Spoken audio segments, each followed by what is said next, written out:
Hi guys! Welcome back again to my YouTube channel. By the way guys, maraming salamat po sa walang sawang pagsubaybay sa ating pong daily love reading. And kung ikaw ay bago pa lang sa ating channel, mag-subscribe na po kayo. Then, i-click mo na rin yung ating notification bell para lagi kang updated sa ating mga bagong upload. Okay? So guys, tignan natin kanino bang love reading yung masasagap natin ngayong araw. Doon muna tayo guys sa kanyang gustong sabihin sa'yo ngayon. Okay, kanina po itong love reading.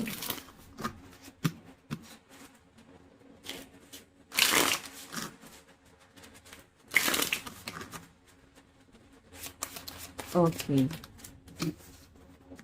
Meron tayong I hide behind material things. So, pwedeng hindi niya pinaparamdam sa inyo yung totoo niyang nararamdaman, tinatago niya lang. Hindi ko rin naman guys masabing mataas ang pride. Siguro hindi niya lang talaga guys hindi lang siya guys nagpapaka-showy sa inyo ngayon. So, hindi niya rin pinapakita sa inyo guys yung totoong interest niya, no? Okay. Tignan natin. Additional message. Kanina po itong love reading. Oops. Meron tayong I'm starting to understand our connection. So nakikita ko dito guys, hindi nagiging malinaw sa kanya yung relasyon na meron kayo. Ayun o, hindi malinaw dito sa taong to kung meron bang kayo, baka na kayo ay nasa situationship, or kung kayo guys ay in relationship na ba, okay? So nalalabuan talaga tong taong to. And isa pa, I want to tell you how I feel. So, ayan. Nakikita ko dito guys na gusto niya talagang umamin sa inyo. Iba sa inyo guys, pwedeng friend pa lang kayo na to. O iba sa inyo guys, getting to know each other. Pero hindi pa rin talaga siya guys malalim. Or hindi pa rin talaga malinaw sa kanya yung nararamdaman niya. So, kung nagiging switch sa inyo guys, basta malabo tong relasyon na meron kayo. O yung connection na meron kayo. So, ang sinasabi niya dyan guys is parang kung ano yung magiging decision mo, parang irerespeto niya yon. Pero gusto niya talagang sabihin sa inyo kung ano yung nararamdaman niya sa inyo ngayon. Okay? And, okay, so, tignan pa natin. Medyo nandun siya ngayon sa point na, naguguluhan pa rin talaga siya. Yun yung mas malinaw dito, naguguluhan siya. Okay? Parang hindi ka naman niya magawang kumprontahin. So, tahimik lang tong tao to. Tahimik lang din siyang nagmamahal sa inyo at nakamasid. Tingnan pa natin. Additional message. We both know I am not the one for you. So, nasa conflict kayo guys. Nandun kayo sa sitwasyon na parang hindi kayo pwede na maging kayo agad-agad. Kasi marami pa kayong tao or bagay, sitwasyon na mas kinukonsider dito sa relasyon na to. So, I think yun din yung parang nilolook forward na tong taong to. Na parang ay, hindi talaga tayo para sa isa't isa or parang mahirap na ilaban to kasi parang umpisa pa lang aware na siya na talagang hindi talaga kayo para sa isa't isa. Okay? Aware kayo. So, yun lang, parang gusto pa rin niya guys talagang aminin sa inyo, sabihin sa inyo na talagang nararamdaman niya ngayon. Though, nahihirapan siya dun sa sitwasyon kasi sa araw-araw guys, parang araw-araw kanyang minamahal. Araw-araw din siya guys, nahihirapan. Okay? Pero mas malinaw sa akin dito na hindi naman niya gustong ilaban eh. Kasi nga iniisip niya, pwedeng mas mahirapan ka. Mas mahirap dun sa side mo. Okay? Okay. So, feeling ko sa side ng person mo, siya talaga yung walang problema sa kanya. Mukhang malaya naman siya. Pero, mukhang nasa iyo yung conflict, no? Na parang kahit mahal ka niya dito, wala naman daw kayong magiging choice dito.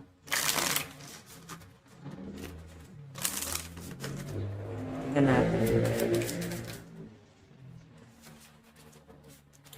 Okay. So, ang sabi rito guys, I will wait for a sign from you. So, 'di ba, nag-aantay lang talaga siya sa inyo. Ang nakikita ko rito, guys, hindi kanya mabigyan ng konkretong detalye kung ano talaga yung meron kayo or pwedeng ikaw to, guys. Hindi mo siya mabigyan ng security kung anong connection na meron kayo, kung may commitment na ba kayong dalawa. Kasi Ang nakikita ko dito guys, nag-aantay pa rin talaga siya sa inyo. Parang naghihintay na lang siya guys ng signal sa inyo kung i-go ka ba niya or hindi. Lalaban ba siya or hindi. Ayan. Okay, so ayan no. I will wait for a sign from you. So, ang nakikita ko dyan guys, pwedeng nasa iyo yung conflict, no? Hindi niya rin naman kasi ikaw guguluhin. Parang basta guys, nag-aantay lang siya dito. Nag-aantay lang siya ano yung gusto mo kasi ayaw kanya guys i-pressure. And mas nakikita ko dito na parang nare-respeto kanya kung ano man yung magiging decision mo dito. Feeling ko guys, no?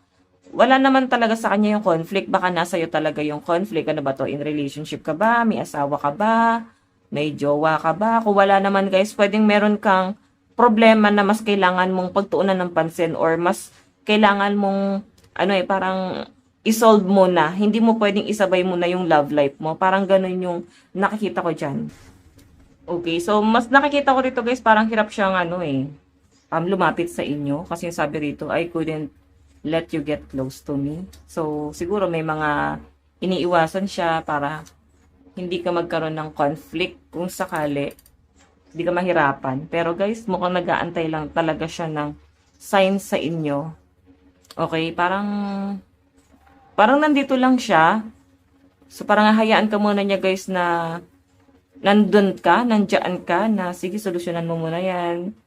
Sana ma-overcome mo yung problema na yan. Parang, dito lang ako. Hindi siya lalapit, nasa malayo lang siya, guys. Tignan natin. Additional message. Meron tayong, I lost myself for a little while. Okay, so may mga times na para bang, ayan no, iniisip ka niya, kamusta ka ba ngayon?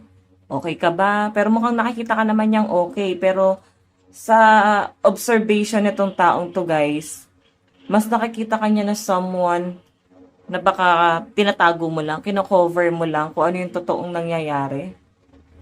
Kung ano yung meron talaga dun sa sitwasyon nyo. So, yun yung nakikita niya sa inyo guys. Okay? So, kung ano man yung conflict nyo guys, I think medyo mahaba-habang decision or mahaba-habang antayan to. Kasi nakikita ko sa kanya, mukhang mag-aantay talaga siya sa inyo. Okay? Pero guys, eto ingat kayo guys sa mga love scam kung nasa love scam kayo. As long as guys, walang money involved, tuloy nyo lang yan. Okay? Pero pag may money involved na guys, ligtas mo na yung sarili mo kasi baka love bombing yan. Okay? Na parang ipaparamdam niya lang talaga na nag-aantay siya sa inyo pero hindi naman pala talaga. Okay? Tignan natin. Additional message.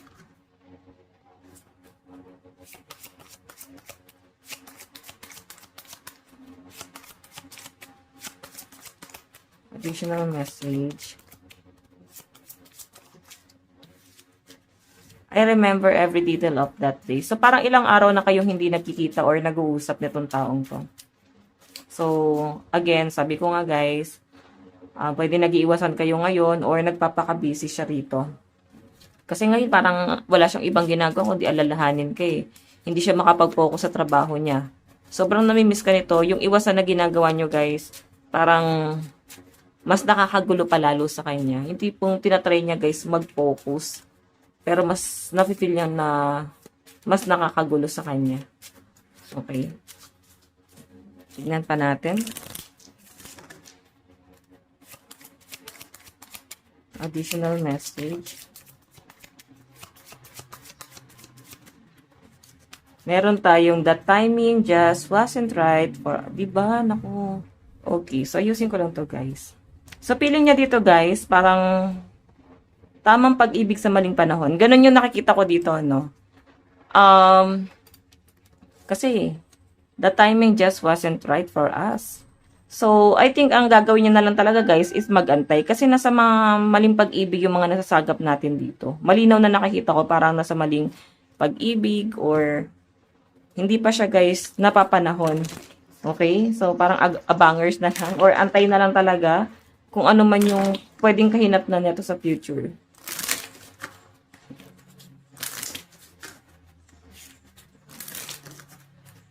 Additional message.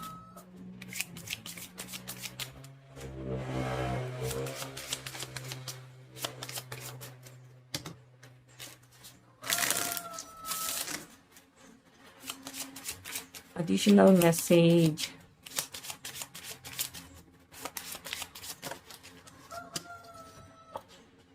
I know that I crossed the line with you. Diba? So, sinasabi niya rito na magtatagpo pa rin talaga yung landas niya pagdating ng araw. Magkikita at magkikita pa rin daw talaga kayo sa dulo. Parang hoping siya rito, guys, no? Para mas malakas yung ano niya rito. Mas malakas yung ano niya, loob niya, or mas confident siya ngayon na talagang magkikita pa rin kayo. Siguro LDR kayo or nasa malayo. Kung hindi naman, guys, abroad, pwedeng dito lang sa Pilipinas, pwedeng malayo lang sa inyo. Pwedeng ganon. Tignan pa natin.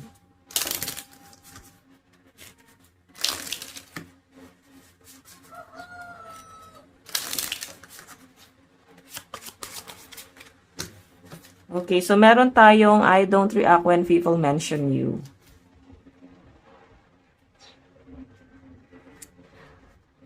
Okay, so aware ata yung mga tao kung ano man yung connection na meron kayo. Alam nyo, guys, feeling ko parang greatest love na rin siya, no? Or parang naramdaman mo may kakaiba talaga dun sa connection nyo. And mas nakikita ko na, nasasaktan siya sa malayo. Okay, kahit sabihin niya na okay lang. Sobrang matured niya dun sa sitwasyon, no? Sobrang matured niya dun sa relasyon nyo. Ayun po yung nakikita ko dyan. Again,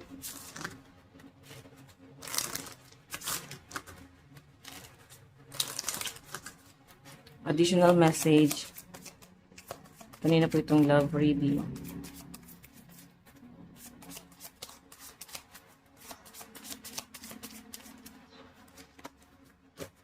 You speak to me through music. So, ang nakikita ko dito, pwedeng lagi kayong magkausap sa phone. Then ngayon parang biglang nagkaroon ng limitasyon. Ngayon, namimiss niya yon, no? Yung kung paano kayo nag-uusap dati. Parang biglang nagbago siya ngayon. Okay? Hindi na kayo, guys, parang hindi na ganun kalalim ang inyong usapan. Pwedeng may pag-iwas talaga. May umiwas, may lumayo. Or pwedeng hindi nyo naman, guys, choice. Pwedeng napag-usapan nyo naman na, sige, ito na muna yung sitwasyon natin, may paglayo muna. Parang ganyan. Okay? Tignan natin, additional message.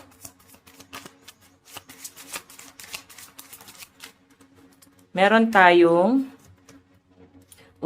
nasa kanya pala yung conflict. I'm not available. So, parang sinasabi niya lang dito na parang, kung siya yung in relationship, tapos ikaw talaga yung single, mas nakikita ko dito na ayaw kanyang masaktan. Okay, hindi kanya mabigyan siguro, guys, ng konkretong, plano, ano talaga yung meron sa inyong dalawa. So, ang dating siguro sa kanya is pwedeng mag-aantay na lang ako kung ano yung kahihinatnan. Pero feeling ko dito, guys, meron na siyang hakbang na gagawin. Kasi, kung dalawang tao kayong tinitignan niya, guys, parang mas mahal ka ng person mo na to kaysa dun sa taong kasama niya ngayon. Mas ikaw talaga yung nilulook forward niya, guys, sa future. Sa mas nakikita ko po dito, okay? Tingnan pa natin, additional message. Kanina po itong love reading.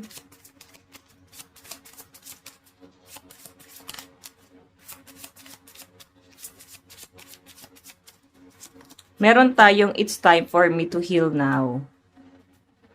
Ayan na. So, nakikita ko dito, guys, na yung sinasabi niya dyan na ito na yung panahon para mag-heal na talaga ako, na talagang kailangan niya nang i-detach yung sarili niya dun sa ibang tao. Kasi, ang mas nakikita ko dyan, guys, ikaw talaga yung dahilan kung bakit siya mas nakaka-recover ngayon. Parang ikaw yung dahilan kung bakit parang nakaka-move on na siya, nakakalimutan niya na yung isa, at sobrang naging attached talaga siya sa inyo. Mas minahal ka niya. Okay, mas minahal ka niya kaysa sa taong kasama niya. Or pwede guys vice versa. No? Pwede niyo naman, guys, i-reverse yung mga energy. Okay, again, additional message. Additional message.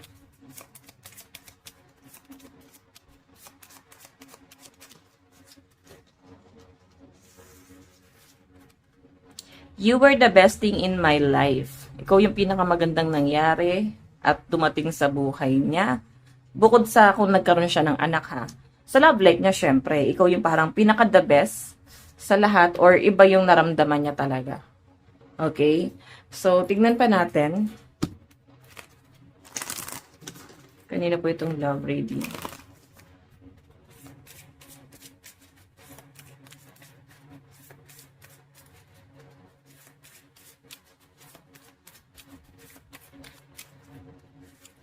Meron tayong passion. Allow your heart and soul to sing with joy.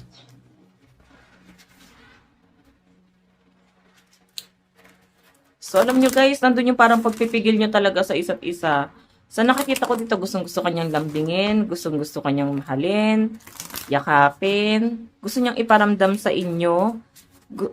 Gustong-gusto na talaga niya guys mag-effort, gusto ka na niyang ipagsigawan. Pero mas nakikita ko kasi rito na wala siyang magawa. Okay? Na parang lahat ng kilos nyo is parang Demetro. Lahat ng galaw nyo guys, pwede kayong i-judge. Lahat ng galaw nyo, pwede may mga matang, pwedeng husgahan kayo. Or yes, husgahan ko ano man ang meron sa inyo. Meron tayong true love, diba? Yun ang na-feel sa inyo ng person na to. True love ka talaga niya. This is the romance of a lifetime. So, again guys, pang matagalan na yung gusto niya sa relasyon nyo. Ikaw na talaga yung nilulook forward niya talaga sa future. So, yun nga lang guys, kung sino man sa inyo yung conflict, sa nakikita ko talagang na-fall out of love na doon. And, ngayon, nagkakaroon na ng ibang dahilan kung bakit gusto magpatuloy sa buhay or nagkakaroon ng kulay ang kanilang mundo kasi nga, mahal nyo na yung isa't isa. Dumating kayo, dumating siya sa buhay mo, dumating ka sa buhay niya na parang nagbigay guys ng dahilan na ipagpatuloy niya. Okay?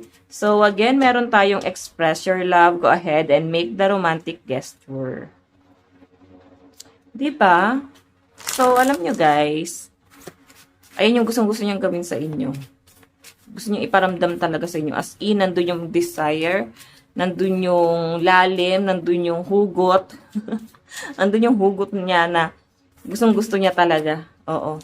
Meron tayong heart-to-heart conversation. Honestly, discuss your feelings with each other. Okay.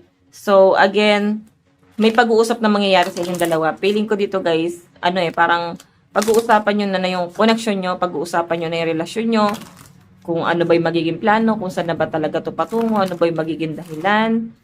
Ganun po. Okay? So, I think guys, yung person mo, gagawa na siya ng paraan. Pero ikaw kasi parang may pag-iwas ka na. Or, sinasabi na hindi mo na siguro guys, kinakaya kung ano man yung nangyayari. Or ano yung meron sa inyong dalawa. So, ikaw yung parang mas nagiging matampuhin po dito. Meron tayong playfulness. To recapture romance, allow your inner youthful spirit of fun to shine. Okay. So, ayan playfulness na yan, guys. Okay. Parang may mga lihim na pagkikita or pagkatagpo or usapan siguro, guys, sa inyo sa future. Parang ito yung gagawin natin. Ito yung plan natin. Sige, tignan natin yung energy niya. Pag gusto niya na, guys, ng clarification. Tignan natin. Ito guys yung overall energy ha. Bukod pa yung ano talaga yung nararamdaman niya sa inyo. Okay. Tingnan natin.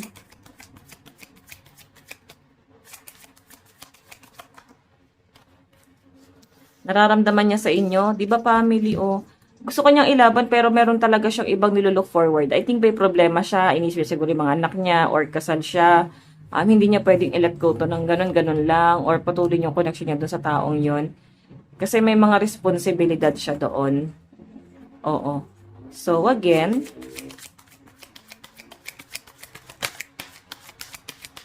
Additional message.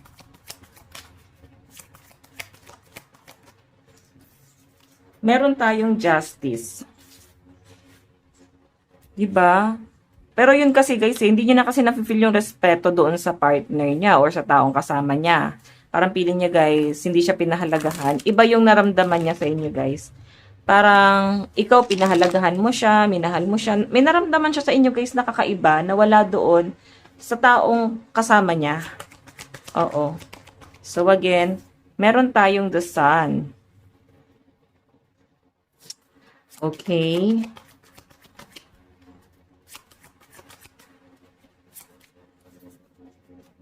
Meron tayong Three of Cups sa bottom of the deck. Diba? Third party, oh. So, kwento guys to ng mga nasa third party. At hindi na sila makaalis. O hindi na nila alam kung paano sila aalis. Okay, masyado ng conflict. Masyado ng malalim kung ano man ang meron sa inyo. At mas nakikita ko to na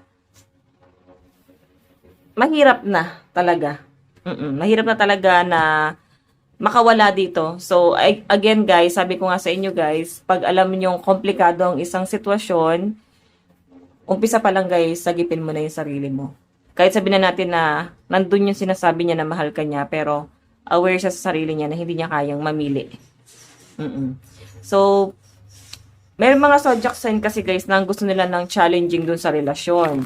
Nag-i-stay sila dun sa relasyon kasi doon nila nafe-feel na mahal talaga nila yung partner nila o yung person na nilolook forward nila. Pag nafe-feel nilang na-challenge talaga sila. Okay, yung mga taong hirap ma-fall, hindi sila basta-basta na-fall. So, I think, itong person mo parang hindi to madaling ma-fall. Pero, parang iba yung naramdaman niya nung nakita kayo.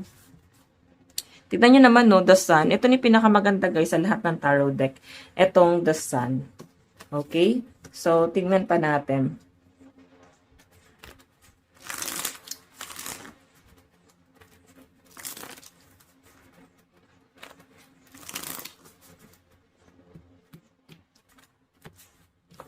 Tingnan pa natin. Paano kanya nakikita ngayon? Oh.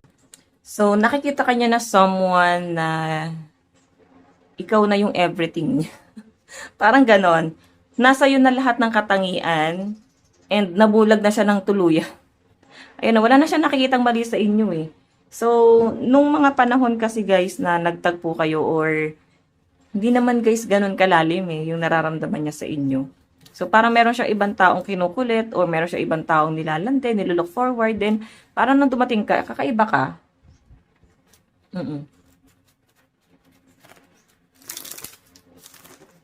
Tingnan natin, paano kanya nakikita? O, diba, kasal ka, girl. O, kung ano ka man. Ano man ang gender nyo, guys. Any gender, as long as nakaka-relate, sa inyo po yung reading. Okay, pero sa totoo lang guys, nakikita ko dito kung hindi ka daw conflict. Or pwedeng single ka pero kasal ka. Parang, or kung single ka, wala ka namang karelasyon, pwedeng ikaw tong gusto niyang pakasalan. Ikaw yung gusto niyang ipalit dun sa kasama niya ngayon. Okay, or pwede naman guys, vice versa. Okay, baka naman kasi ikaw tong kasal, then yung person mo talaga yung single. Mahal na mahal ka niya, oh. Nakikita ka niya na someone na talagang mahal na mahal niya. Willing siya magantay. Then, hanggang sa mawala na lang yung nararamdaman niya. Kung abutin man guys ito ng matagal na panahon, mag-aantay pa rin siya. Okay, pero kung dumating man yung panahon na mawala na yung pagmamahal niya sa inyo guys, mas nakikita ko dito na parang okay na sa kanya or tatanggapin na niya. Okay, at least ng mga panahong mahal na mahal ka niya guys, napatunayan niya sa inyo na ikaw lang talaga that time. Ano ka nakikita? Meron tayong Page of Swords. Ayan na, oh. So, Page of Swords. Ang nakikita ko, guys, nasa hermit mode siya. Iniisip ka talaga niya sa malayo. Tapos, ang layo ng tingin niya, oh, LDR ba kayo? Or baka foreigner tong person na kadil mo? Or someone na nasa abroad? So, yun yung nakikita ko dyan. Okay. Ano yung gagawin niyang hakbang or plano niya sa connection niyang dalawa? Ano yung magiging plano niya sa inyong dalawa? Ano yung plano niya sa inyong dalawa? Matalino yung person mo, guys. Kaya parang hindi mo na siya gagawa agad-agad ng hakbang. Hindi siya, guys, yung parang magpaka-impulsive or magpapadala sa ano ng sarili niya. Mas nakikita ko yung person mo na pag-iisipan niya talaga ng mabuti yan. Matalino tong person mo, ha.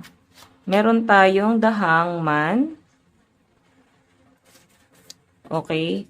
Ayaw niya kasi, guys, gawing masyadong komplikado lalo yung relasyon nyo or yung sitwasyon mo. Yung nakikita ko dyan, ayan o, kasi komplikado na ngayon meron kayo pero gusto kanyang ialis sa sitwasyon mo. Siguro naawa siya sa'yo. Or mahal ka talaga niya. Gusto ka ng panindigan niya to Tingnan natin. Meron tayong 9 of Pentacles. So, alam nyo guys, stability talaga yung nakikita niya sa inyo. So, ano yung magiging plano niya guys? Pinag-iisipan niya talaga yan. Hindi siya guys agad-agad. So, kung iisipin mo itong person na to, parang ang bagal niya dun sa connection nyo. Kasi pinag-iisipan niya. Sobra sa pag-a-analyze, parang earth sign, no? Earth sign nata person mo Capricorn, Taurus, Virgo energy. Tingnan pa natin guys, additional message. Meron tayong my mother wounds. My mother is a big influence on my behavior now. As an adult, I have challenges with connecting to the divine feminine energy within me and externally. So, malaking impact sa kanya yung mother niya. So, kaya siguro may respeto siya sa inyo. Jealous. Nagselos siya. So, I'm very jealous. I can barely stand it. So, di ba? Pwede ikaw itong meron talagang ibang karelasyon. Then, sobrang selos na selos siya. Di niya alam kung paano aalis, paano magpapatay mali siya. And again, meron tayong you're so smart, your intellect really turns me on. You're so smart and really enjoy our conversation. Diba? Natatalinuhan siya sa inyo guys every time na magkausap kayong dalawa. Tignan natin yung zodiac sign ng person mo. So, meron tayong Libra, Aquarius, Scorpio, Virgo, Sagittarius, and Leo energy. Leo, Aries, Taurus, Gemini, Pisces, and Capricorn energy.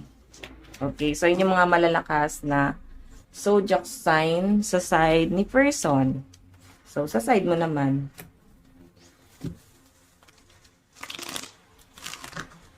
Okay. Ano yung nararamdaman mo sa person mo? Actually, doubt ka pa rin hindi ka pwedeng mag-decision talaga ng agad-agad kasi tinitimbang mo talaga. Ibig sabihin, attached ka pa rin kung nasang sitwasyon ka.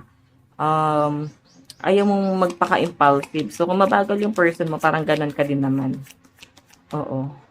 So, parang bahala na yung panahon. Ayaw mong parang ipilit kung ano man yung sa inyong dalawa.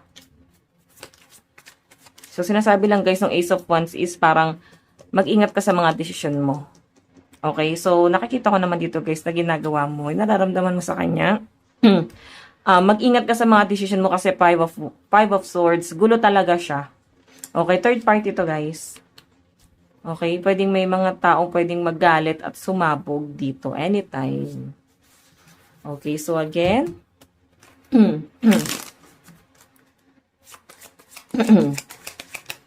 So, again, ano yung mga dapat mong gawin? Justice. Gawin mo yung tama.